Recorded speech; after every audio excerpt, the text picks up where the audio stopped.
ஆனால் எந்த கட்டத்திலும் நீங்க அந்த நாடோடி மன்னன் படத்தை சொன்னனே, எனக்கு பிடித்த காட்சி, கணவன் என்று கருதி கரங்களை பற்ற வருகிற போது அரசியாக நடிக்கின்ற எம்.என். ராஜம் அவர்கள் நெருங்கி வருகிற பொழுது அவர் விலகிச் செல்வார். நான் உன் கணவனே இல்லை என்பார். கண்ணதாசன் வசனம், ரவீந்திரன் இன்னொரு வசனம். அப்பொழுது அதை தடுத்துவிட்டு சொல்வார், நான் உன் கணவன் அல்ல. அந்த வசனம் அவ்வளவு அற்புதமா இருக்கும்.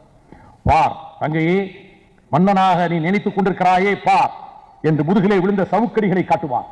நான் ராணுவத்தில் இருந்தேன், படையிலே சேர்ந்தேன். சவுக்கால் எடுத்து அடிக்க சொல்வார்கள்.